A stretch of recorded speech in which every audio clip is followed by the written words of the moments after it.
சேரன் செங்குட்டுவன். சேரன் செங்குட்டுவன் கண்ணகிக்கு கோயில் கட்டிக்கிறான் என்று சிலப்பதிகாரம் சொல்லுகிறது. என்ன பண்றாரு? அங்க வடக்க போய் இமயமலையில் கல் எடுத்து வந்து கண்ணகிக்கு, அதுக்கு அடுத்த விதம் முக்கியமானது, வேத முறைகளின்படி கும்பாபிஷேகம் செய்கிறார் சிலப்பதிகாரம் சொல்லுது. அப்ப கிட்டத்தட்ட 2000 ஆண்டுகளுக்கு முன்பு வந்து சேரன் செங்குட்டுவன் எந்த ஆகம விதிகளை கடைபிடித்தினானோ அந்த ஆகம விதிகளை இந்த அரசு புறக்கணிக்கிறது. தமிழ்ல நீங்க வந்து நம்ம வேத முறைப்படி தான் நடத்துறோம், வேத ஆகம முறைப்படி நடத்துகிறோம். இந்த வேதம் என்ற வார்த்தையே தமிழ் வார்த்தை, அதே பல பேருக்கு தெரியாது.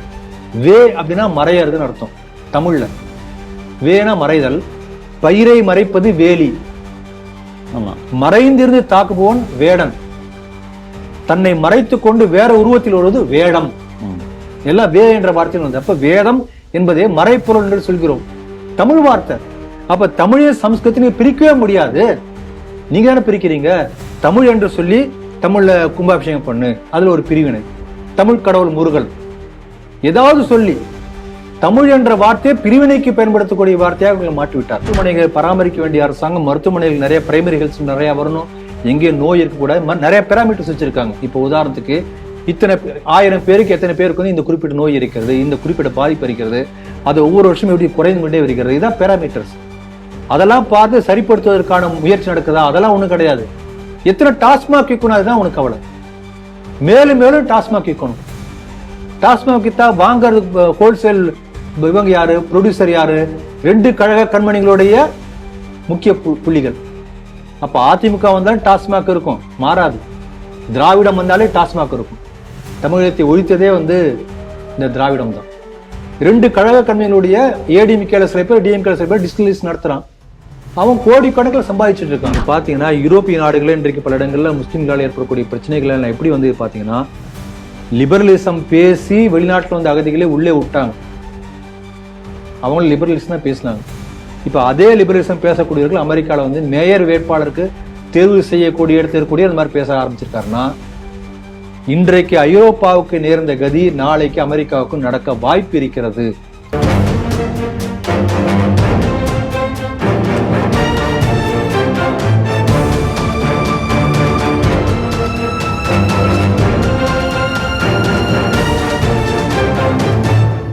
ஸ்ரீ டிவி நேயர்களுக்கு வணக்கம். இன்றைய செய்திகள் சிந்தனைகள் நிகழ்ச்சிக்கு உங்களை வரவேற்கிறோம். முதலில் இன்றைய முக்கிய செய்திகளை பார்ப்போம். கங்கை கொண்ட சோழபுரத்தில் விதிகளை மீறி யாகங்கள், அனுமதியற்ற பூஜைகள் சிதைக்கும் அறநிலையத்துறை. மது விற்பதுதான் உங்க வேலையா? டாஸ்மாக் வழக்கில் திராவிட மாடலை திணறடித்த உயர்நீதிமன்றம். ஷியா முஸ்லிம்கள் காபிர்கள், அவர்களை ஒடுக்கி வைப்பதே சரி. சமூக வலைதளத்தில் தீயாய் பரவும் மௌல்வியின் வீடியோ. மதம் மாற்றி தீவிரவாத செயலில் ஈடுபடுத்த உப்பியிலிருந்து கடத்தி சிறுமி மீட்பு. சீசிங் த மீன்ஸ் ஆஃப் ப்ரொடக்ஷன் எனும் கார்ப்பரேட்டுகளை மிரட்டும் நியூயார்க் மேயர் வேட்பாளர் சோரன் மம்தானியின் வீடியோ வைரல். இன்றைய செய்திகள் குறித்து தனது கருத்துக்களை நம்மிடையே பகிர்ந்து கொள்ள நமது அரங்கத்திற்கு திரு ராம வெங்கடாத்திரி அவர்கள் வந்திருக்கிறார். ஸ்ரீ டிவி நேயர்கள் சார்பாக அவரை வரவேற்கிறேன். வணக்கம். வணக்கம் ராஜேஷ் ராவ். அரியலூர் மாவட்டம், இப்போ அங்கே வந்து கங்கை கொண்ட சோழபுரம், அது எவ்வளவு ஹிஸ்டாரிக்கல் மானுமெண்ட் அப்படிங்கிறது நமக்கு தெரியும். இன்னும் சொல்லப்போனால் அது லிவிங் மானுமெண்ட் அப்படின்னு சொல்கிறாங்க.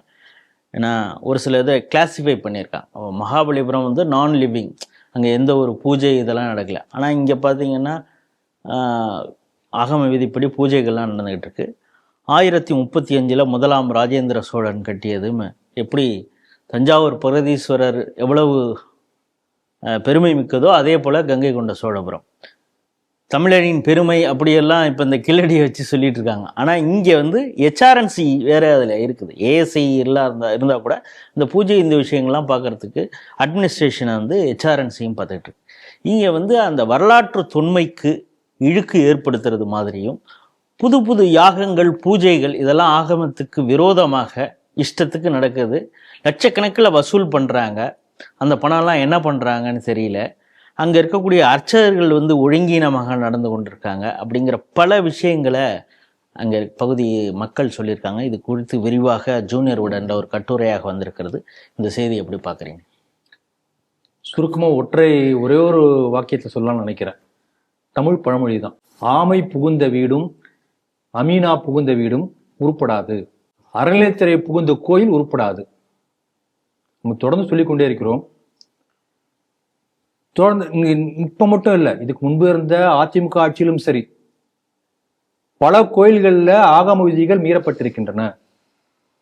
கோயில்ங்கிறது பில்டிங் கிடையாது, நீங்க சொல்ற லிவிங். கடவுள் எங்க வாழ்ந்து கொண்டிருக்கிறார், கடவுள் தூங்குவார், சாப்பாடு கொடுப்போம், அவருக்கு நீராட்டுவோம். அப்ப என்ன, இஸ் லிவிங் பர்சன். அதான் கடைசியா பள்ளியறை பூஜையை முடிச்சுட்டு தானே நிறைய செய்யறாங்க. அப்ப ஒரு மனிதனுக்கு செய்யக்கூடிய எல்லா கடமைகளையும் நான் இறைவனுக்கு செய்கிறோம். நம்ம இதுல கோர்ட் நடந்தது ராமஜன் பூமி சமயத்துல. அப்ப கேஸ் ராம்லல்லா வெர்சஸ் ராமருக்கும் தான், மற்றவங்களுக்கு தான் கேஸ். முதல் வாதி வந்து ராமர் தான். அப்படிதான் நம்ம பார்க்கிறோம், நம்மளுடைய ஹிந்து சமூகத்திலே அப்படிதான் நம்ம நினைக்கிறோம். அப்போ ஒரு லிவிங் டெய்ட்டே இருக்கக்கூடிய இடத்தை எப்படி வந்து அது நெறிமுறைப்படி இருக்க வேண்டும் என்பதற்கான விதிமுறைகள் ஆகமங்களாக இருக்கின்றன. ஆகமங்களை சொன்னதே சிவபெருமான் தான். அதே போல வைணவ கோயில்கள் வைகானசம் என்று அதை கடைபிடிக்கிறார்கள். அந்த ஆகம விதிகளை மீறி எதுவும் செய்யக்கூடாது. நம்ம இப்ப இதுல படிக்கிறோம், சிலப்பதிகாரத்துல சேரன் செங்குட்டுவன் கண்ணகிக்கு கோயில் கட்டிக்கிறான் என்று சிலப்பதிகாரம் சொல்லுகிறது. என்ன பண்றாரு, அங்க வடக்க போய் இமயமலையில் கல் எடுத்து வந்து கண்ணகிக்கு, அதுக்கு அடுத்த விரதம் முக்கியமானது, வேத முறைகளின்படி கும்பாபிஷேகம் செய்கிறார் சிலப்பதிகாரம் சொல்லுது. அப்ப கிட்டத்தட்ட 2000 ஆண்டுகளுக்கு முன்பு வந்து சேரன் செங்குட்டுவன் எந்த ஆகம விதிகளை கடைபிடித்தினானோ அந்த ஆகம விதிகளை இந்த அரசு புறக்கணிக்கிறது. அப்படிதான் அர்த்தம். தமிழ்ல தான் பண்ணணும், அந்த பிரச்சனையே அங்க இல்ல. அது பண்ணலையே. என்ன வேத ராஜராஜ சோழன் வந்து தமிழ்ல பண்ணார். அப்ப அவருக்கு தெரியாதா? அவ்வளவு பெரிய பிரகதீஸ்வரர் கோயிலை, தஞ்சை பெரிய கோயிலை கட்டி ராஜராஜ சோழனுக்கு எப்படி குடமுழுக்கு பண்ண என்பது தெரியாது அவருக்கு. கடாரம் கொண்டான் கங்கை வென்றான்லாம் சொல்லிட்டு கடைசியில அவரை வந்து பார்ப்பன அடிமைன்னு தான் இவங்க சொல்லிட்டாங்களே. இப்ப சேரன் செங்குட்டுவன் பார்ப்பன அடிமையா? அவர் அப்படிதான் பண்ணியிருக்கிறாரு. இளங்கோவடிகள் பார்ப்பன அடிமையா? இவர்களுடைய கருத்துக்கு ஒத்து வராமல் போனா உடனே ஒரு வார்த்தை, ஒரு டேக், பார்ப்பன அடிமை, தொட்டு தொட்டு பாப்பாங்க பூணுல இருக்கா அப்படின்னு. இதே உங்களுக்கு வழக்கமா போயாச்சு. அது வரை தமிழ்ல கும்பாபிஷேகம் நடத்தணும். இப்ப கோர்ட்ல வேற சொல்லியிருக்கான், போய் நடத்துங்க தமிழ்ல. தமிழ்ல நீங்க வந்து நம்ம வேத முறைப்படி தான் நடத்துறோம், வேத ஆகம முறைப்படி நடத்துகிறோம். இந்த வேதம் என்ற வார்த்தையே தமிழ் வார்த்தை, அதே பல பேருக்கு தெரியாது. வே அப்படின்னா மறையறதுன்னு அர்த்தம் தமிழ்ல. வேனா மறைதல், பயிரை மறைப்பது வேலி, மறைந்திருந்து தாக்குபவன் வேடன், தன்னை மறைத்து கொண்டு வேற உருவத்தில் வருவது வேடம். எல்லாம் வே என்ற வார்த்தையில் வந்து, அப்ப வேதம் என்பதே மறைப்பொருள் என்று சொல்கிறோம், தமிழ் வார்த்தை. அப்ப தமிழை சம்ஸ்கிருதி பிரிக்கவே முடியாது. நீங்க தானே பிரிக்கிறீங்க. தமிழ் என்று சொல்லி தமிழ்ல கும்பாபிஷேகம் பண்ணு, அதுல ஒரு பிரிவினை. தமிழ் கடவுள் முருகல் ஏதாவது சொல்லி தமிழ் என்ற வார்த்தையை பிரிவினைக்கு பயன்படுத்தக்கூடிய வார்த்தையாக மாற்றி விட்டார். இப்படி ஒரு பக்கம். அப்புறம் கோயில் என்ன நடக்கணும், என்ன நடத்தக்கூடாது. நீங்க சொன்னீங்க தஞ்சாவூர் பெரிய கோயில்ல ஒரு முஸ்லீம் வந்து பிரியாணி சாப்பிட்டார், எப்படி சாப்பிடுவாரு உள்ள வந்து? இல்ல இங்கேயும் அந்த மாது பல விஷயங்கள் இதுல இருக்குது. அத குறிப்பாக அந்த ஒரு பெண் ஊழியர் அவங்க வீட்டுல வந்து நான்வெஜ் செய்யறதெல்லாம் கூட எடுத்துட்டு வருவாங்களாம். இதுல கொடுமை என்னன்னா, அங்க இருக்கக்கூடிய அர்ச்சகர் இந்த தியாகராஜனுங்கிறவர் வந்து அந்த மாமிச உணவையும் இங்க கோயில்ல வச்சே சாப்பிட்டுருக்காரு. அதுக்கப்புறம் அந்த லேடியை வந்து சஸ்பெண்ட் பண்ணியிருக்காங்க. லோக்கல் திமுக எம்எல்ஏ ஆதரவோடு மீண்டும் பணியமர்த்தப்பட்டு இருக்கிறாருங்கிற செய்தியும் அந்த கட்டுரையில இருக்கு. அந்த கேள்வியை நான் ரொம்ப லென்த்தாக கேட்டால் அந்த கட்டுரையை நான் படிக்கிறது மாதிரி இருக்குங்கிறதுனால நீங்க சொல்ல சொல்ல நான் அதை கேட்கலாம் அப்படின்னு வந்தேன். நான் பாருங்க, திருவண்ணாமலை கோயில ஒருத்தர் நாய் செல்ல நாய்க்குட்டியை தூக்கிட்டு போறாரு கோயிலுக்கு போறாரு. அதை வந்து அங்க உள்ள அதிகாரிகளும் அனுபவிச்சிருக்காங்க. மொபைல் எடுத்துட்டு போக கூடாது, ஆத்திர அவசரத்துக்கு கூட நம்ம கம்யூனிகேட் பண்றத மொபைல் எடுத்துக்க கூடாதுன்னு சொல்றாங்க, அது புரியுது. ஆனா நாயை எடுத்துட்டு போலாமே, அது பேர்ல ஏதாவது அர்ச்சனை பண்ணாங்களா, அதுக்கு ஸ்பெஷலா ஏதாவது சிறப்பு தரிசனம், அதுக்கிட்ட எக்ஸ்ட்ராவா பணம் வாங்கிட்டு தான் விட்டுருப்பாங்களோன்னு எனக்கு தோணுது. அதனால காசு கொடுத்தால் என்ன வேண்டுமானாலும் செய்யலாம் என்கிற நிலையில் ஆலயத்தை மாற்றி இருக்கிறார்கள். It's a worshipping place. மன அமைதிக்காக, ஆன்மீக தேடலுக்காக அந்தந்த கோயிலுக்கு போனா அந்த வைப்ரேஷன் இருக்கும். அந்த இடத்துக்கு தான் சாநித்தியம் என்று சொல்வார்கள். அந்த இடத்துக்கு ஒரு மதிப்பு. இப்ப ராமர் பிறந்த கோயில் அயோத்தியில அதே இடத்தில் கட்ட வேண்டும் என்பதுதான் பிஹெச்பி தீர்மானம். அதே இடம் என்பது முக்கியம். அப்போ அந்த ஒவ்வொரு கோயிலும் இருக்கக்கூடிய இடத்துக்கே வந்து ஒரு முக்கியத்துவம் இருக்கிறது. அப்ப அந்த இடத்துக்குரிய மரியாதை, அதுக்குரிய பக்தி, அது மாண்பு காக்கப்பட வேண்டும். ஆனா இப்ப என்ன பண்றாங்க, HRMC பூந்த பிறகு அந்த கோயில் மீது மக்களுக்குள்ளேயே நம்பிக்கைகளை தகர்த்தெறிந்து சும்மா ஒரு டூரிஸ்ட் ஸ்பாட் மாதிரி.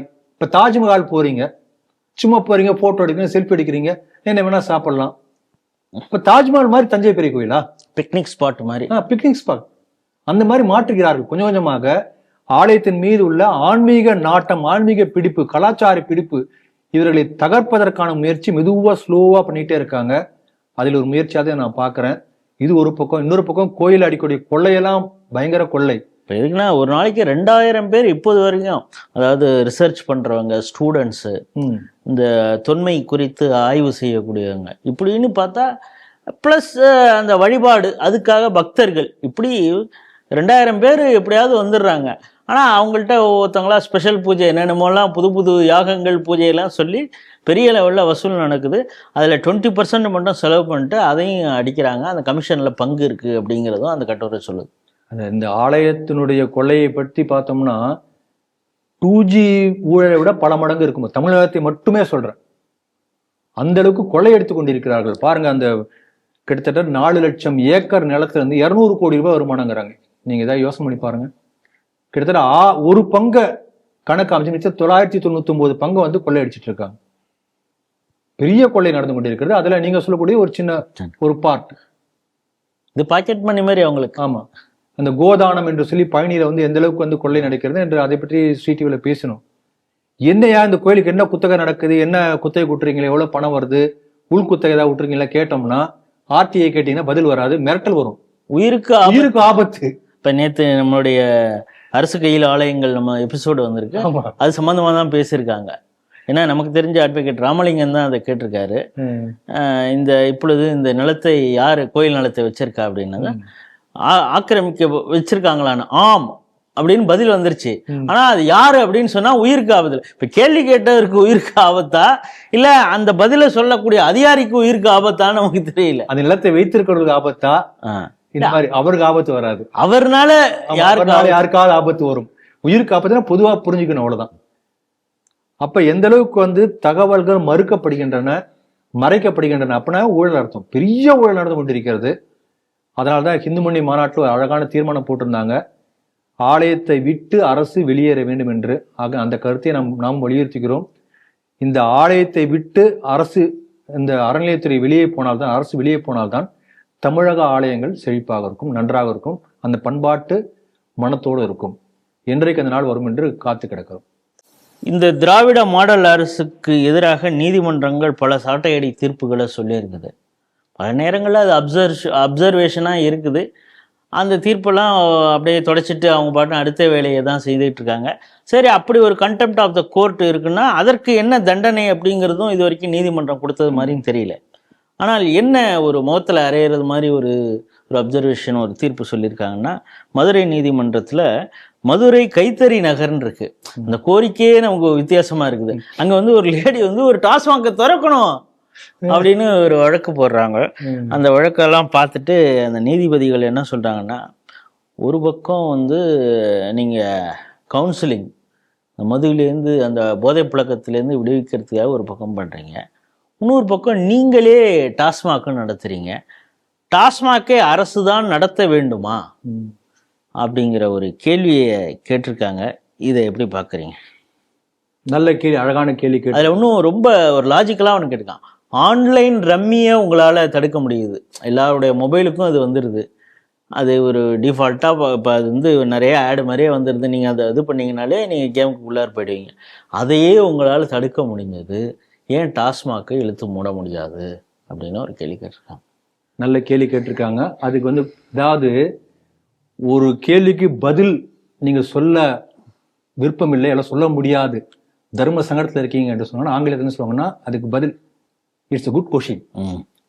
அதனால ஒரு நல்ல கேள்வி அப்படிதான் அரசாங்கம் சொல்லுவாங்க. நீங்க சொன்னபடியே ஒரு மான ரோஷன்லாம் இருக்காது, தொடச்சிட்டு போயிடுவாங்கன்னா தினசரி வந்து கொண்டே இருக்கிறது.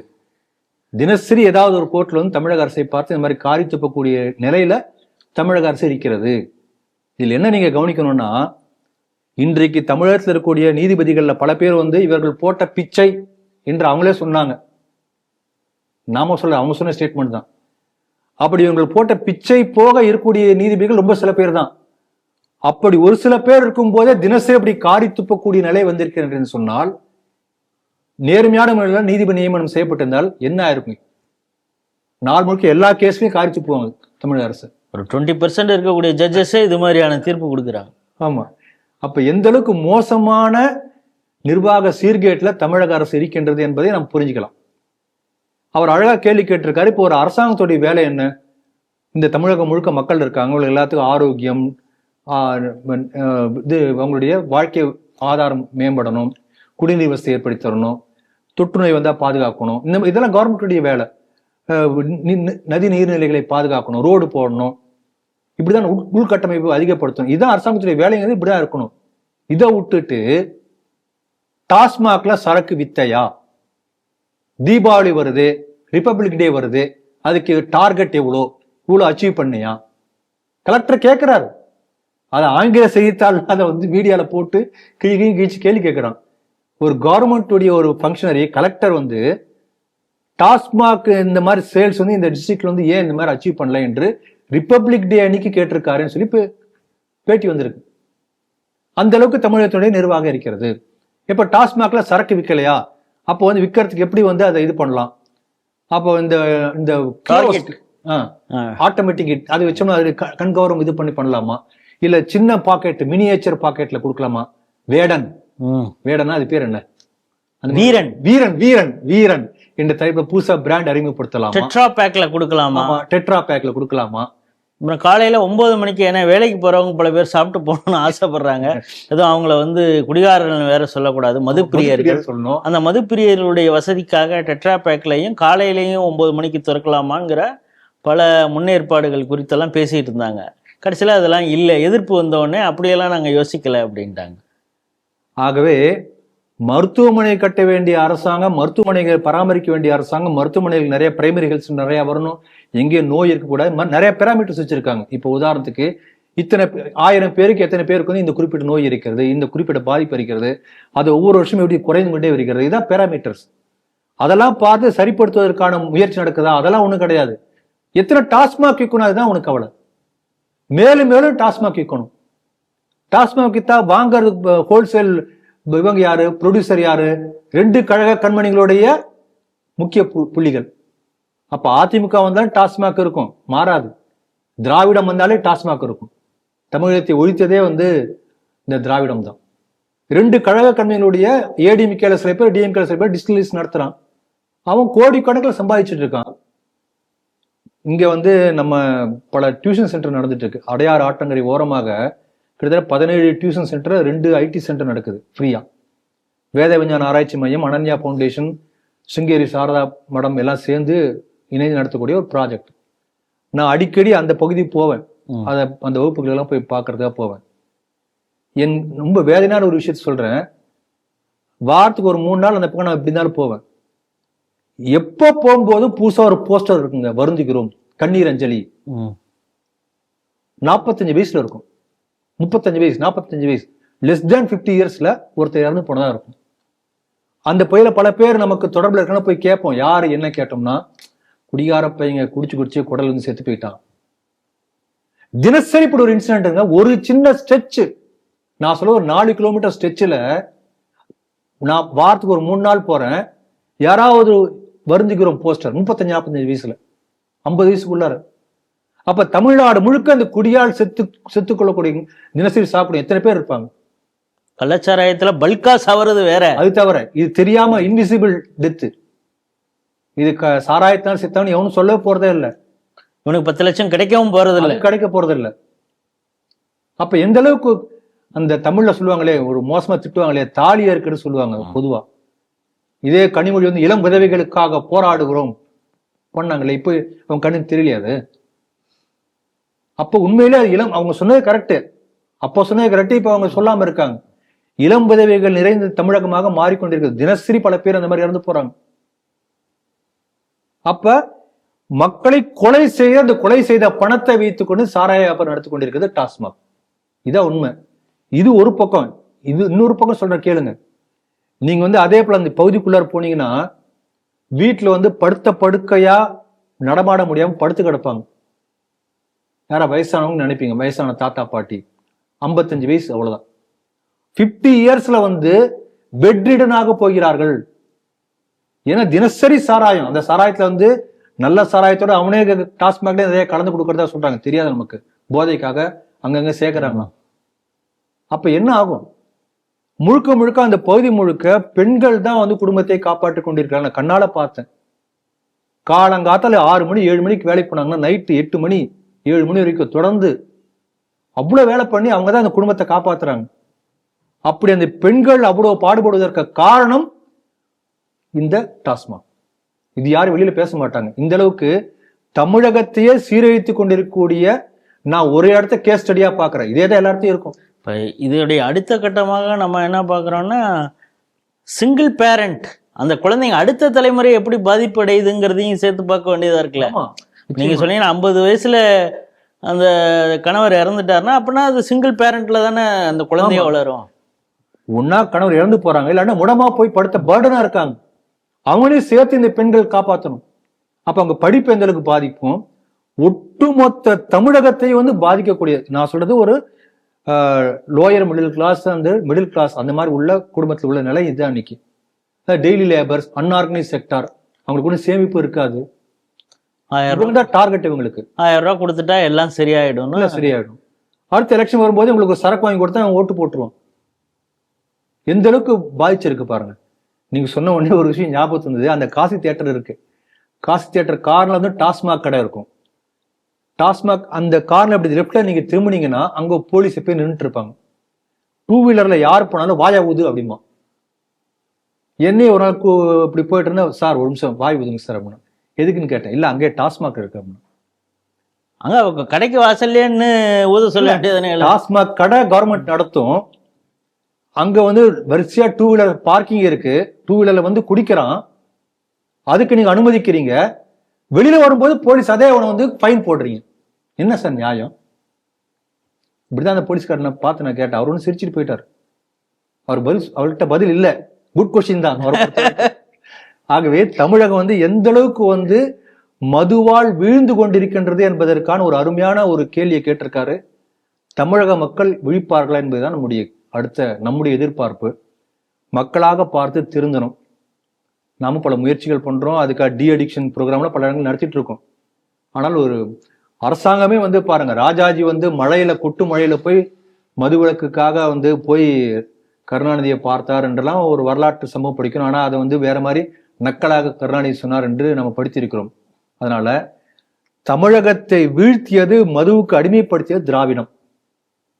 என்றைக்கு திராவிடம் தமிழ்நாட்டு விட்டு போகுதோ அன்னைக்குதான் இதெல்லாம் சரியாகும் நான் நினைக்கிறேன். அப்படி போக வேண்டிய பல கல்சடிகளும் திராவிடம் போனால் போகும். அந்த நல்ல நாள் என்றைக்கு வருமோ அன்றைக்கு தான் தமிழகம் சரியாகும் என்று நம்புகிறேன். நம்மளுடைய செய்திகள் சிந்தனைகளில் ஒவ்வொரு விஷயங்களை, அதாவது இந்த சட்டம் ஒழுங்கு சம்பந்தமாக வரக்கூடிய பல பிரச்சனைகளை வந்து நம்ம எக்ஸ்போஸ் பண்ணிட்டு இருக்கிறத நம்ம பார்க்குறோம். நேற்று பார்த்தோம், தேனியில் எப்படி ஒரு மதரசா மூலமாக மிகப்பெரிய ஒரு பிரச்சனையும் கலவரத்தையும் ஏற்படுத்தக்கூடிய வகையில் சதி நடக்குது அப்படிங்கிறத எக்ஸ்போஸ் பண்ணோம். அது மிகப்பெரிய அளவில் அந்த வீடியோக்கள் வைரலாக போயிட்டுருக்குங்கிறது ஒரு பக்கம். இன்றைக்கி அதே போல் இதுவும் சமூக வலைதளங்களில் இந்த வீடியோ கிடைக்குது. கரும்புக்கடை மஸ்ஜித் அப்படிங்கிறாங்க. அது அங்கே இருக்கக்கூடிய ஒரு மௌல்வி பேசுகிறாரு. அவருடைய பெயர் நமக்கு சரியாக தெரியல, ஏன்னா அந்த வீடியோவில் அவருடைய பெயரும் குறிப்பிடப்படலை. ஆனால் அவர் பேசக்கூடிய விஷயங்கள் இருக்குது. காரணம் என்னென்னா, அவர் என்ன சொல்கிறாரு, ஷியா முஸ்லீம்கள், இப்போ முஸ்லீம்களில் மிக மேஜர் செக்மெண்ட் அப்படின்னு பார்த்தோன்னா சுன்னிகளும் ஷியாக்களும். அவர் என்ன சொல்கிறார், ஷியாக்கள்ங்கிறவங்களே காஃபியர்கள் தான். அவங்க வந்து பல நாடுகளில் நசுக்கப்படுகிறார்கள். அவர் சொல்கிற வார்த்தை, பல நாடுகளில் அவங்க நசுக்கப்படுகிறார்கள், அது அவங்களுக்கு வேண்டியது தான், அவர்கள் நசுக்கப்பட வேண்டியவர்கள் தான் அப்படின்னு ஷியா முஸ்லீம்களை சொல்கிறாரு.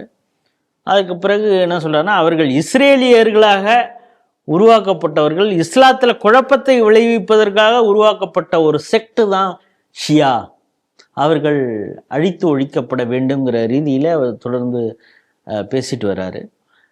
நம்ம வந்து அடிப்படைவாத இஸ்லாமியால் ரேடிக்கலைஸ் ஆகி வரக்கூடிய சட்டம் ஒழுங்கு பிரச்சனை, பயங்கரவாதம், அது ஒரு பக்கம் இருந்தால் கூட இவங்க 2 செக்டுக்குள்ளார மிகப்பெரிய பிரச்சனைகள் வந்தால் அதுவும் இந்த நாடு மிகப்பெரிய சட்டம் ஒழுங்கு பிரச்சனை சந்திக்கும் அப்படிங்கிற ஒரு அச்சம் நமக்கு இருக்கிறது. இதெல்லாம் தமிழகத்திலே நடந்து கொண்டு இருக்கிறது.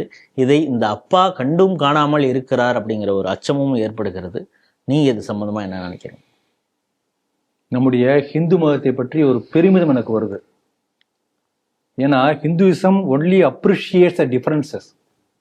இங்க பாருங்க, அத்வைதம், விசிஷ்டாத்வைதம், பல்வேறு கோட்பாடுகள் இருக்கும், இல்ல ஆயிரக்கணக்கான வழிபாட்டு முறைகள் இருக்கும், சம்பிரதாயம் இருக்கும். ஆனால் அத்தனை we are appreciating, we are accommodating. அந்த தன்மை இந்த முஸ்லிம் மதத்தில் இல்லை பாருங்க. அதுக்கு தான் சொல்ல வந்தேன்.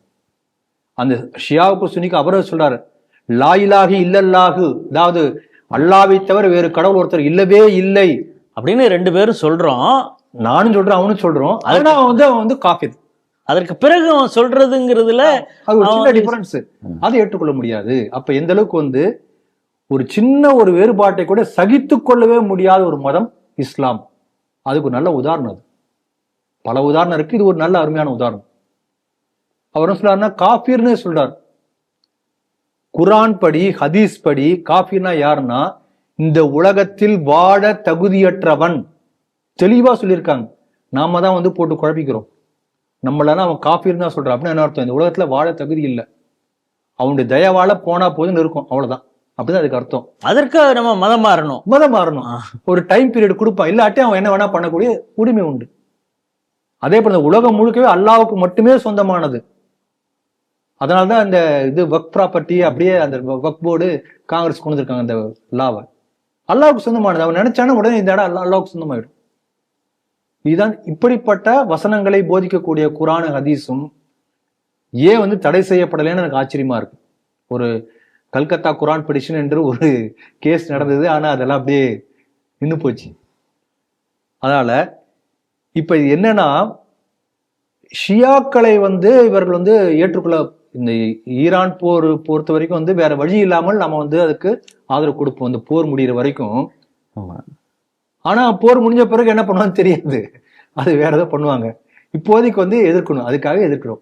இப்போதைக்கு ஏதோ நம்ம கொஞ்சம் ஏத்துன்னு இருக்கோம். அவரும் அதான் ஒரு சங்கடத்தோடு தான் சொல்றாரு. அதை அப்படித்தான். அதனால இந்த அடிப்படைவாத முஸ்லிம்கள் எந்த அளவுக்கு வந்து கொஞ்சம் கொஞ்சமாக பெருகி கொண்டே இருக்கிறார்கள் என்பதற்கு இந்த ஒரு வீடியோ நமக்கு ஒரு அலர்ட், அலார்மிங் மாதிரி நம்ம எடுத்துக்கலாம். இப்போ நமக்கு என்னன்னா, இவர் தமிழகத்துல ஒரு இடத்துல இருந்து பேசுறாரு. இப்போ நம்ம பாகிஸ்தான்ல பார்க்குறோம், வெள்ளிக்கிழமை குண்டு வைக்குது. இது வெளிநாட்டிலேருந்து யாரும் வந்து வெண்டி வைக்கல. சுன்னி முஸ்லீம்கள் வந்து ஷியாவுடைய மசூதியில போய் குண்டு வைக்கிறாங்க, தற்கொலைப்படை தாக்குதல் நடத்துறாங்க. அதே மாதிரி அவங்க இங்கே பண்றாங்க. இவங்க ரெண்டு பேருக்குள்ளாரையே குண்டு வச்சுக்கிறாங்கங்கிறது தான். இப்போ இவரை போன்றவர்கள் பிரச்சாரம் பண்ணும் பொழுது நாளைக்கு தமிழகத்துல எந்த மசூதிகள்லாம் ஷியா மசூதிகள், எது சுன்னி மசூதிகள்னே நமக்கு தெரியாது. இப்போ இவங்களுக்குள்ளார இந்த பிரச்சனை வந்தா என்ன பண்றது? நிச்சயமா வரும், நிச்சயமா கட்டாயமா வரும். இப்ப இந்த இவர் ஷியா முஸ்லீம் சுன்னி முஸ்லீம் என்று ஒரு பேசுறதுனா ஒரு கேள்வி கேட்கிறேன்.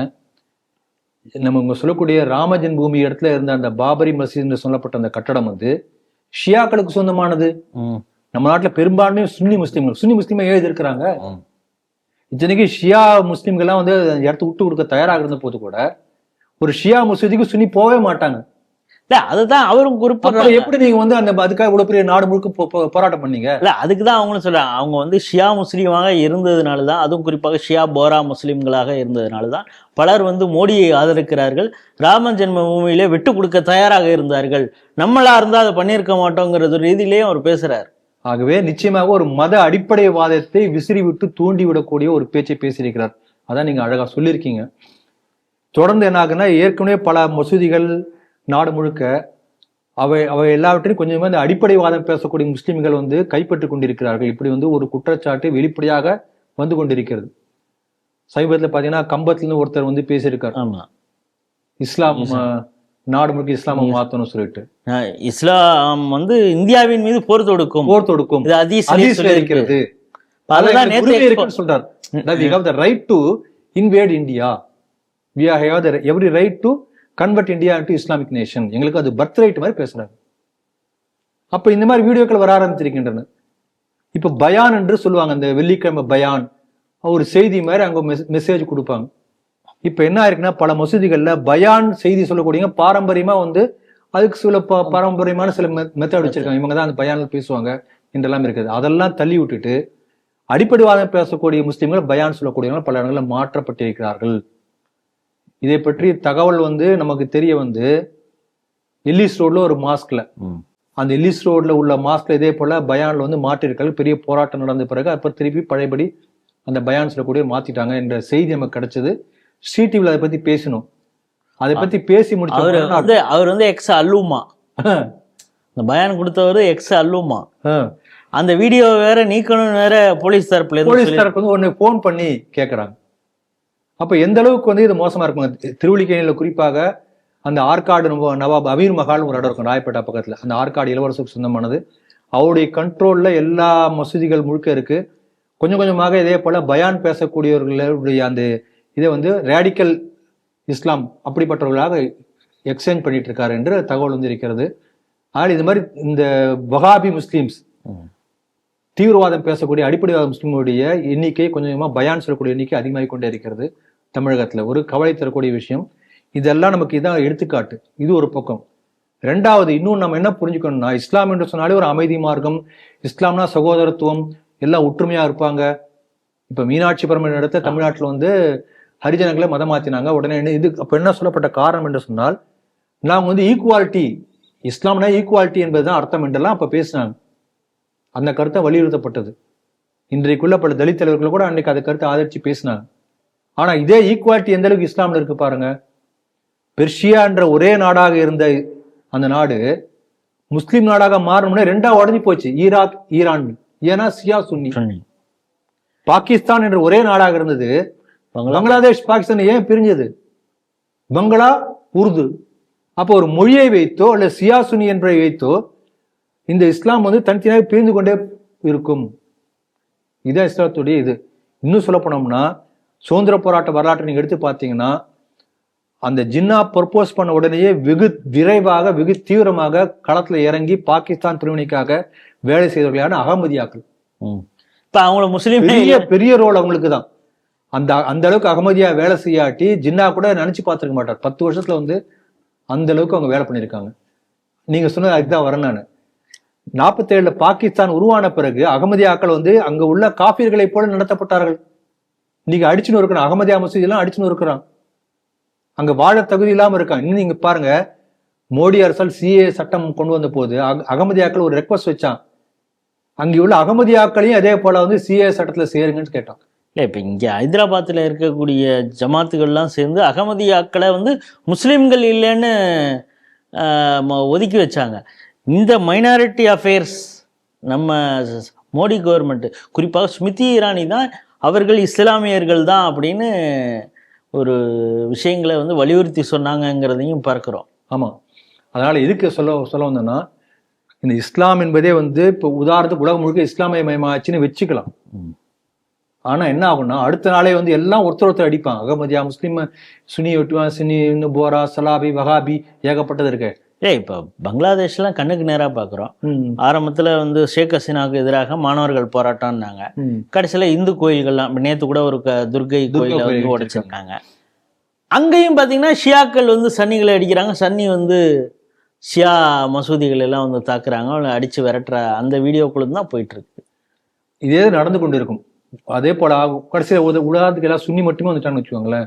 அப்பயும் அதில் உள்ள உட்பிரிவுகளை வச்சு சண்டை போட்டு வெட்டி சாய்ப்பாங்க. பிகாஸ் இஸ்லாம் வில் நாட் என்ன சொல்றது அக்செப்ட் டிஃபரன்சஸ். ஒன்னே அது யூனிஃபார்மா தான் இருக்கணும். ஒரு சின்ன ஒரு மாற்றம் கூட சகித்து கொள்ளவே முடியாது. அப்படி எல்லாம் வெட்டி வெட்டி செஞ்சு கடைசியா ஒரே ஒரு முஸ்லீம் இருந்தால் கூட அந்த கடைசி ஒரு முஸ்லீம் கூட தன்னைத்தானே வெட்டி கொண்டு செத்து விடுவான். அப்படி ஒரு கார்ட்டூன் ஒன்று போட்டிருந்தாங்க. அவன் கையில் ஒரு கத்தி வச்சு அவனே தன்னை வெட்டிக்குவான். இதை இஸ்லாத்துடைய உண்மையான நிலை. அதனால இதை நாம் புரிந்து கொள்வதற்கு இந்த ஒரு செய்தி நமக்கு ஒரு நல்ல ஒரு எடுத்துக்காட்டாக இருக்கிறது. நம்ம சொல்லக்கூடிய கடைசி கருத்தா என்னன்னா, இப்படிப்பட்ட ஒரு மத வெறியை தூண்டக்கூடிய ஒரு பேச்சு வெளிப்படையா வந்து சோசியல் மீடியால வந்து கொண்டிருக்கிறது. இவர் கைது செய்யப்படணும், இவர் மீது நடவடிக்கை எடுக்கப்படணும். ஏன்னா ஒரு வன்மத்தை கக்கி வந்து இந்த மாதிரி ஒரு செக்டவே வந்து காபீர் சொல்லி என்ன வேணா பண்ணலாம் என்று நசுக்கப்பட வேண்டும்னே சொல்றாரு. ஆமா, அதை சொல்லுகிறார். அதனால இவர் கைது செய்யப்பட வேண்டும். தமிழக நம்முடைய அப்பா எடுப்பாரா, நடவடிக்கை எடுப்பாரா என்று பார்ப்போம். எப்படி இந்த காஷ்மீர் ஃபைல்ஸ் ப்ரொபகண்டா சொன்னாங்க, அது மாதிரி இந்த கேரளா ஸ்டோரியை வந்து ப்ரொபகண்டா ஃபில்ம் அப்படின்னு சொன்னாங்க. 39,000 பேர் மதம் மாறி இருக்கிறார்கள் அப்படிங்கிறதெல்லாம் பொய் அப்படின்னாங்க. சரி நம்பர்ஸில் வேணால் கூட குறைச்சலாக இருக்கலாம், ஆனால் நடந்தது உண்மைதான் அப்படிங்கிறதெல்லாம் சொல்லப்பட்டது. இருந்தாலும் அரசியலுக்காக, இஸ்லாமியர்கள் ஓட்டுகளுக்காக அப்படி இல்லைன்னு சொன்னாங்க. நேற்று என்ன ஆயிருக்குன்னா, ஊபியிலேருந்து ஒரு செய்தி வந்திருக்குது. ஊபி பிரயாக்ராஜ்லேருந்து வந்து ஃபுல்பூர் அப்படிங்கிற ஒரு இடம், அங்கேருந்து ஒரு தலித் சிறுமி 15 வயசு, அந்த பெண்ணை வந்து ஒரு லவ் ஜிகாத் மாதிரி பண்ணி அவளை வந்து மயக்கி இது பண்ணி அவளை அங்கேருந்து பிரயாக்ராஜ்லேருந்து கேரளா திருச்சூருக்கு ட்ரெயின் ஏற்றி விட்ருக்கான். அவன் பேர் யாருன்னா முகமது கைஃப்னு. திடீர்னு அவன் பொண்ணு எங்கேயோ போனாலே ஆள் திடீர்னு காணலையே அப்படின்னு அவங்க வீட்டில் இருக்க தேர்றப்ப அப்போ பக்கத்தில் யாரோ சொல்லியிருக்காங்க, இல்லை யாரோ ஒரு பையன் 2 பெண் பிள்ளைகளை வச்சுட்டு ரயில்வே ஸ்டேஷன் பக்கம் போனான் அப்படின்ன உடனே இது ஒரு பக்கம் அங்கே வந்து கம்ப்ளைண்ட் கொடுத்துருக்காங்க, என் பொண்ணு காணான்னு. இங்கே திருச்சூரில் வந்து இதுக்கு ஒரு இடத்துக்கு அழைச்சிட்டு போயிருக்காங்க. அங்கே பார்த்தா வந்து இஸ்லாமிக் கன்வர்ஷன், அதாவது இந்து பெண்கள் எப்படி இஸ்லாமிய பெண் போல் மாறணும், அவங்களுக்கு என்னென்ன ட்ரைனிங் கொடுக்கக்கூடிய அந்த இடம். அங்கே இடத்த பார்த்த உடனே இவளை போன்ற பல பெண்கள் அங்கே வந்திருக்கிறத பார்த்துட்டு பயந்து இருக்காங்க. நீ கண்டிப்பாக இஸ்லாமத்துக்கு மாறணும் அப்படின்னு சொன்ன உடனே பயந்துட்டு அங்கேருந்து தப்பிச்சு அடிச்சு பிடிச்சி ரயில்வே ஸ்டேஷன் எங்கே அந்த இதை ஞாபகம் வச்சுருந்துருக்காப்புல இருக்குது. கரெக்டாக அந்த ரயில்வே ஸ்டேஷன் பக்கம் வந்து அங்கே இருக்கக்கூடிய போலீஸ் ஸ்டேஷனில் போய் புகார் சொல்லியிருக்கா. அங்கேருந்து தப்பிச்சு வந்து இப்பொழுது எக்ஸ்போஸ் ஆகிருக்கு. இது போல் மதம் மாற்றுவதற்காக அழைத்து வந்த இந்த பெண் பிள்ளைகளை மதம் மாற்றி அவங்கள பயங்கரவாத செயலில் ஈடுபடுவதற்கான ஒரு வேலை நடந்துகிட்டு இருக்குங்கிறத கண்டுபிடிச்சிருக்காங்க. இந்த செய்தி எப்படி பார்க்குறீங்க? அதாவது இந்த காஷ்மீரி ஃபைல்ஸ் வந்தது, அதே போல் கேரளா ஸ்டோரி வந்த உடனே அதை பற்றி நம்ம சிடிவியில் பேசினோம். அந்த பேசும்போது கடைசியாக நான் ஒரு வார்த்தை சொன்னேன், எனக்கு இன்னும் ஞாபகம் இருக்குது. இது படம் அல்ல, இது பாடம். அந்த கருத்து பல பேர் ஃபேஸ்புக்லேயே போட்டிருந்தாங்க. அந்த கருத்தை நானும் பார்த்து சொன்னேன், படம் அல்ல பாடம். ஆனால் நம்முடைய ஹிந்து பெண்களுக்கு இன்னும் வந்து இது பாடமாகவும் இல்லை படமாகவும் பல பேருக்கு தெரியல, விழிப்புணர்வு வரல. அது வருத்தமா இருக்கிறது. அவர்கள் போடும் வேடத்தை நம்புகிறார்கள். இதுல பார்த்தீங்கன்னா இந்த லவ் ஜிகாத் என்பதை பற்றி ஒரு ஓரளவு விழிப்புணர்வு வந்திருக்கிற காரணத்தினால என்ன பண்றாங்கன்னா, தன்னுடைய முஸ்லீம் அடையாளத்தை மறைத்து ஹிந்து பெயர்லயே வந்து பழகி கல்யாணம் பண்ணக்கூடிய ஸ்டேஜ் வரும்போது அப்பதான் முஸ்லீம்கிறத எக்ஸ்போஸ் பண்றாங்க. அது இப்ப லேட்டஸ்ட் ட்ரெண்ட். அது இன்னொரு வகையான லவ் ஜிகாத். பாருங்க, இப்ப வந்து பெங்களூர்ல இன்னைக்கு பேப்பர்ல பார்த்தேன், லிவிங் டுகெதர்லயே ஒரு ஜிகாத் வந்தாச்சு. அதுல வந்து அந்த பெண் அதே போல சாக்கு முடியல வெட்டி கொண்டு இருக்காங்க. ஆகவே இந்த ஜிகாத் என்ற போர்வையில, லவ் என்ற போர்வையில எப்படிப்பட்ட ஜிகாத் நடக்கிறது என்பதை பற்றி ஒரு பெரிய விழிப்புணர்வு வந்திருக்கிறது. இங்க பாருங்க, கேரளால இருந்து அந்த பெண்ணை எடுத்துக்கொண்டு போய் இதே போல நல்லவேளை அந்த பொண்ணு தப்பிச்சுட்டு வந்தாங்க. இல்லாட்டி என்ன இருக்கும், சிரியா காமிச்சிருப்பாங்க. அங்க போய் வந்து செக்ஸ் அடிமைகளா இருக்கணும், அந்த அங்க உள்ள IS தற்கொலை படைக்கு வந்து தற்கொலை பெண்ணாக இருக்கணும். இப்படி வாழ்க்கையே சீரழிக்கக்கூடிய ஒரு பெரிய ஒரு ஆபத்து லவ் மூலம் ஆரம்பிக்கிறது. இந்த விழிப்புணர்வு நம்ம வந்து ஏற்படுத்தணும். அதனால இந்த ஒரு கேரளா ஸ்டோரி பத்தாது, இதே போல நிறைய கேரளா ஸ்டோரி வரணும். அந்தந்த ஊர்லயும் ஒரு ஸ்டோரி இருக்கும், நிறைய ஸ்டோரி இருக்கும், வந்தால்தான் சரியாகும். இப்ப நம்முடைய கேள்வி என்னன்னா, இப்ப தலித் என்ற போர்வையில வந்து தலித்துக்கு ஏதாவது ஒரு சின்ன பிரச்சனை வந்தால் உடனே வந்து குரல் கொடுக்கக்கூடிய திருமா, தமிழ்நாட்டில் மட்டும் இல்ல, இந்தியாவில் எந்த மூலையில் இருந்தாலும் சரி குரல் கொடுக்கக்கூடிய திருமாவளவன் போன்ற ஆட்கள் இதுக்கு ஏன் குரல் கொடுக்கல? பாதிப்பை மறுமுனையில் ஏற்படுத்தக்கூடிய ஒரு முஸ்லீமாக இருந்தால் அல்ல கிறிஸ்துவராக இருந்தால் இவங்களுடைய தலித் வாயெல்லாம் அப்படியே வாய் மூடிக்கும், ஃபெவிகால் போட்டு ஒட்டிக்குவாங்க. அப்போ உண்மையிலேயே இப்படிப்பட்ட ஹரிஜன சமுதாயத்தை சேர்ந்த பெண்கள் இல்ல ஆண்கள், சிறுமிகள் யாரா இருந்தாலும் சரி, அவங்களுக்கு ஏதாவது பாதிப்பு வந்தால் அங்க ஓடோடி வந்து அவங்களுக்காக உரிமை, அவங்களுக்காக வாய்ஸ் குரல் கொடுப்பது யார் என்று சொன்னால் யார் கொடுப்பாங்க? திருமாவளவன் கொடுக்கவே மாட்டார். ஸ்ரீடிவி கொடுக்கும், இந்து முன்னணி குரல் கொடுக்கும், இந்து அமைப்புகள் குரல் கொடுக்கும். ஆனால் திருமாவளவன் போன்ற தலித் அமைப்புகளுக்காக பாடுபடக்கூடியவர் என்று சொல்லக்கூடியவர்கள் யாரும் வரமாட்டாங்க. இதை இந்த அமைப்பில் உள்ள ஒவ்வொருத்தரும் நீங்க புரிஞ்சுக்கணும், அதுதான் முக்கியம். அதனால அவங்களுக்கு புரியக்கூடிய ஒரு விழிப்புணர்வாக இந்த செய்தியை பார்க்கிறேன். நிச்சயம் அந்த பெண்ணுடைய துணிச்சலை பாராட்டுகிறோம். இதே போல சொல்லப்படாத பல இந்த மாதிரி துணிச்சல் இல்ல, தப்பி வரக்கூடிய வாய்ப்பு இல்லாத எத்தனை நூற்றுக்கணக்கான பெண்கள் சிறைப்பட்டிருப்பாங்க இல்லையா, அவங்களை பத்தி யாருக்கு தெரிய போகுது? இப்ப இவங்க போய் சொன்னா கூட அவங்க பார்த்த ஒரு 100 பெண்கள் அங்க போனா அங்க இருக்க மாட்டாங்க, வேற எங்கேயாவது இடம் மாத்திருப்பாங்க. அப்படி பாதிக்கப்பட்ட எத்தனையோ 1000 பெண்கள். இதை நாம் வந்து இந்த தகவலை ஒவ்வொருத்தருக்கும் புரிய வைக்கணும். குறிப்பா வந்து இந்த யங் ஏஜ் காலேஜ் ஸ்டூடெண்ட் அந்த மாதிரி ஸ்கூல் ஸ்டூடெண்ட் அந்த ஏஜ்ல இருக்கக்கூடிய பெண்கள் யாரா இருந்தாலும் சிடிவி நேயர்களுக்கு ஒரு பெரிய ரெக்வஸ்ட், எந்த பெண்ணாக இருந்தால் நீங்க வெளிப்படையா சொல்லுங்க. யாராவது இந்த மாதிரி லவ் பண்றாங்கன்னா அந்த பேக்ரவுண்ட் வந்து செக் பண்ணாம அடுத்த ஸ்டெப்பு நீங்க வந்து இதுக்குமே யோசிச்சு பண்ணணும். காதலுக்கு மதம் இல்லைன்னு ஆமா, உருட்டெல்லாம் கூடாது. அந்த உருட்டெல்லாம் கிடையாது. எம்மதமும் சம்மதமே கிடையாது. நேத்து நம்ம ஷார்ட்ஸே அதான் போட்டோம். ஷார்ட்ஸ்ல போட்டிருந்தீங்க, அழகா போட்டிருந்தீங்க. எப்படி இருக்க முடியும்? வாய்ப்பே இல்லை. ஒரு புக் வந்து ஒரு லைப்ரரிக்கு சமமா இருக்க முடியுமா? இருக்க முடியாது. அந்த போல நிச்சயமாக வந்து இஸ்லாமும் ஹிந்து மதம் ஒண்ணு கிடையாது, வேற வேற. இப்போ ஒரு ஹிந்து வந்து இன்னொரு 2வது மனைவியை திருமணம் செய்ய முடிஞ்சா சட்டப்படி தப்பாயிடும். ஆனால் அவர் 4 திருமணம் செஞ்சுக்கலாமே. இப்போ ஒன்னை கல்யாணம் பண்ணிட்டு கடைசியா வந்து இன்னும் 3 பேரை கல்யாணம் பண்ணிட்டு உன்னை குடும்பப்படுத்த என்ன பண்ண முடியும்? ஆகவே இஸ்லாம் என்பது பெண்களுக்காக சம வாய்ப்பு கொடுக்காத ஒரு, அதனால்தான் இப்ப அந்த அந்த பர்கா போடலாம் ஆரம்பிச்சு பாருங்களேன். பெண்களுக்கு எந்த விதமான குரலுமே எழுப்ப வாய்ப்பு இல்லாத ஒரு நசுக்கப்பட்ட சமூகமாக பெண்கள் அங்க இருக்காங்க. பெண்களுக்கு உரிமையே கிடையாது. பெண்களை மனுஷனா கூட நினைக்கிறது இல்லை. மனிதனே ஒரு கீழான ஒரு ஜென்மாக தான் பாக்குறாங்க. ஆகவே இதை பெண்கள் புரிஞ்சுக்கணும். இப்படிப்பட்ட ஒரு விழிப்புணர்வை நம்முடைய ஹிந்து பெண்கள் ஒவ்வொருத்தருக்கும் நாம் ஏற்படுத்த வேண்டிய கடமை நமக்கு இருக்கின்றது என்பதை இந்த மாதிரி செய்திகள் நமக்கு மீண்டும் மீண்டும் வலியுறுத்துகின்றன. யூகே லண்டன் அது வந்து விழுந்து விட்டது. என்ன விழுந்துருச்சு அப்படின்னா, அங்கே இனிமேல் மேயராக ஒரு நேட்டிவ் யூகே சிட்டிசன், ஒரு பிரிட்டிஷ் அங்கே இனிமேல் மேயராக ஆகுவது குதிரை கொம்பு அப்படிம்பாங்க. அதே போல் இப்போ நியூயார்க் சிட்டியும் அப்படி ஆகிவிடுமோ அப்படிங்கிற ஒரு அச்சம் இருக்கிறது. ஏன்னா அது மேயரில் எலெக்ஷன் போயிட்டுருக்கு, கேம்பெயின்லாம் போயிட்டுருக்கு. அதில் ஜோரம் மம்தானி அப்படிங்கிறவர் ஒரு முக்கியமான ஒரு கேண்டிடேட்டராக இருக்கார். அதுவும் குறிப்பாக டெமோக்ராட்டுக்கான ஒரு கேண்டிடேட்டாக அவர் இருக்கார். அவர் பெரிய அளவில் பிரச்சாரம் செய்து கொண்டு இருக்கிறார். அவருடைய வீடியோ ஏற்கனவே வந்து ட்ரம்ப் வந்து அவரை வந்து ஒரு கம்யூனிஸ்ட் ஆள், அதுவும் ஒரு அடிப்படைவாத கம்யூனிஸ்ட் அவர் அப்படின்லாம் அவர் சொல்லிட்டு இருந்தார். என்னை வந்து ஒரு முஸ்லீம்ங்கிறதுனால என்ன இப்படியெல்லாம் சொல்கிறாங்க அப்படி இப்படின்லாம் பல பிரச்சாரங்கள் போனப்போ, இப்போ நேற்று வந்து ஒரு வீடியோ வந்து வைரலாக போயிட்டுருக்கு. என்னென்னா, அவர் ஏற்கனவே பேசிய ஒரு வீடியோ. என்னென்னா, இருக்கக்கூடிய தொழில் அமைப்புகள், பெரிய ஃபேக்ட்ரி இருக்குது, அதை வந்து நாம் வந்து கைப்பற்ற வேண்டும், தொழிலதிபர்கள் அவங்கள வந்து சிறையில் அடைக்கணும் அப்படிங்கிறது மாதிரிலாம் அவர் பேசிய வீடியோக்கள் இப்பொழுது வைரலாக ஆகிட்டுருக்கு. அது எந்த அளவு ரிசல்ட் கொடுக்க போகுதுன்னு தெரில. நீங்களும் அந்த வீடியோவை பார்த்துருப்பீங்க, என்ன நினைக்கிறீங்க? லிபரலிசம் என்ற பெயர்ல இப்படிப்பட்ட பல கேலி கூத்துகள் நம்ம நாட்டிலேயே நடந்துட்டு இருக்கு. இப்போ அமெரிக்காவில் ஆரம்பித்திருக்கிறது. நீங்க இந்த கம்யூனிசம் அண்டு கேபிட்டலிசம் ரெண்டுக்குள்ள அடிப்படை கோட்பாடு பார்த்தீங்கன்னா பிரெஞ்சு புரட்சியிலிருந்து ஆரம்பிக்கும். அந்த பிரெஞ்சு ரெவல்யூஷன்ல என்ன பண்றாங்கன்னா 3 கோஷங்கள் வைக்கிறாங்க. Liberty, equality, fraternity. லிபர்ட்டி என்பது தனி மனிதனுக்கு அளவலாவிய சுதந்திரம், கட்டுப்பாடே கிடையாது, யார் வேணா என்ன வேணா செய்யலாம். இந்த கோட்பாட்டை வலியுறுத்தி மையமாக வைத்து வந்து ஒரு இது வருகிறது, அதான் கேபிட்டலிசம் என்று வருகிறது. அந்த மனுஷன் என்ன வேணா, யார் வேணா தொழில் பண்ணலாம், என்ன வேணா தொழில் பண்ணலாம், யாரையும் அதை கேட்க முடியாது, எல்லாருக்கும் தனிப்பட்ட உரிமை உண்டு. இப்படி கேபிட்டலிசம் வருகிறது.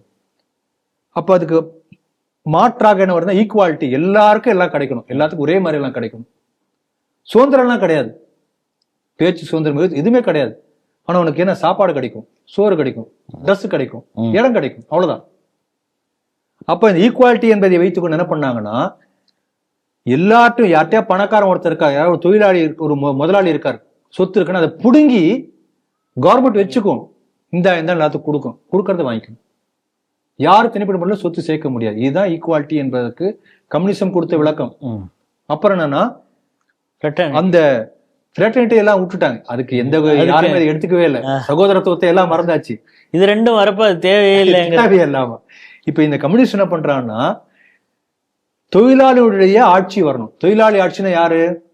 தொழிலாளி போய் ஆட்சி பண்ண முடியாது. தொழிலாளி சார்பா ஒரு பிரதிநிதி ஒருத்தர் இருப்பாரு, அவர் தான் உங்களுடைய பிரதிநிதி. நான் யூனியன் சேர்மன். அந்த யூனியன் சேர்மன் சேர்ந்து இன்னொரு சேர்மன், அவர் தான் போய் மேல போய் உட்காருவோம் ஆட்சியில. அப்ப தொழிலாளியுடைய பிரதிநிதி சொல்லக்கூடிய ஒருத்தர் போய் ஆட்சி அமைவது தான் கம்யூனிசம். அப்ப தொழிலாளிகள் எல்லாம் கிடைச்சிரும். இதுதான் இப்ப 2 சித்தாந்தம் வந்தது. இப்ப இவர் என்ன பேசியிருக்காரு, லிபரலிசம் பேசக்கூடிய இவர் என்ன சொல்லியிருக்காருன்னா, அந்த தொழிற்சாலைகளை போய் கேப்சர் பண்ணுங்க, உற்பத்தி இடங்களை பிடியுங்கள், சீஸ் ஆஃப் ப்ரொடக்ஷன்ஸ், உற்பத்தியை பிடியுங்கள். கிட்டத்தட்ட அந்த நக்சல் பேசுற மாதிரி பேசியிருக்காரு.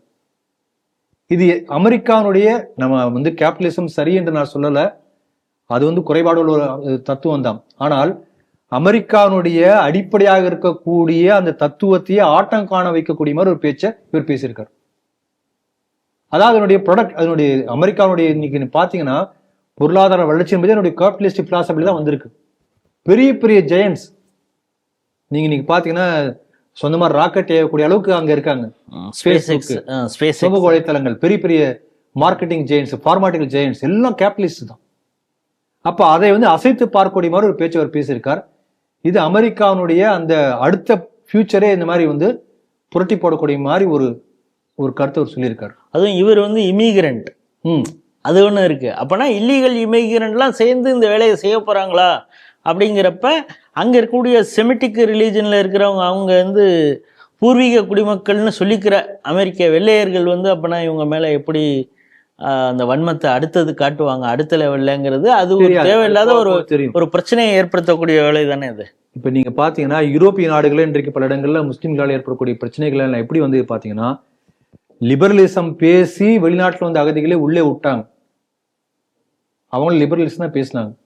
இப்ப அதே லிபரலிசம் பேசக்கூடியவர்கள் அமெரிக்கால வந்து மேயர் வேட்பாளருக்கு தேர்வு செய்யக்கூடிய இடத்துல இருக்கக்கூடிய அந்த மாதிரி பேச ஆரம்பிச்சிருக்காருன்னா, இன்றைக்கு ஐரோப்பாவுக்கு நேர்ந்த கதி நாளைக்கு அமெரிக்காவுக்கு நடக்க வாய்ப்பு இருக்கிறது. அழகா நீங்க அப்பயே சொன்னீங்க.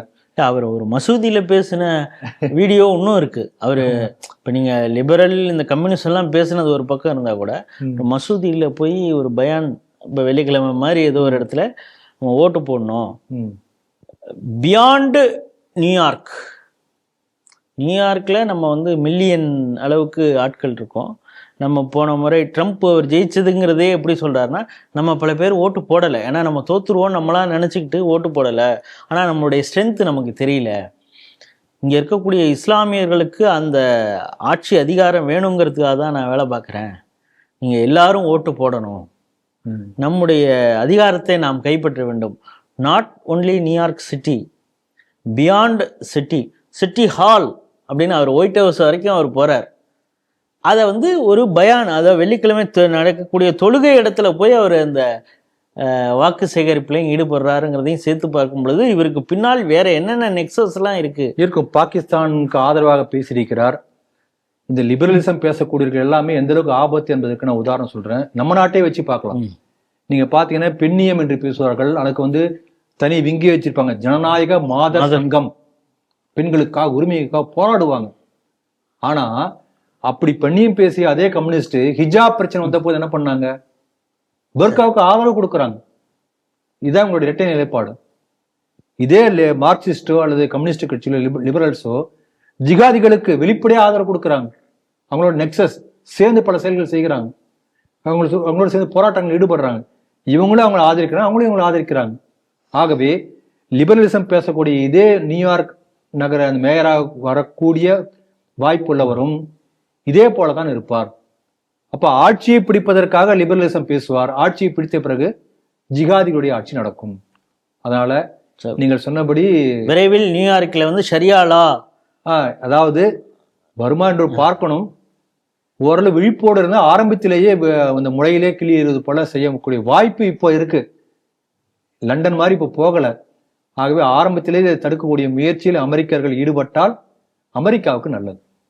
இன்றைய 5 செய்திகள் குறித்து மிக விரிவாகவும் ஆழமாகவும் ஸ்ரீ டிவி நேயர்களோடு உங்களுடைய கருத்துக்களை பகிர்ந்து கொண்டீங்க. மீண்டும் ஒரு நிகழ்ச்சியில் சந்திப்போம். அதுவரை உங்களை உணர்ந்து விடைபெறுகிறோம். நன்றி, வணக்கம். ஜெய் ஹிந்த், ஜெய் ஸ்ரீராம்.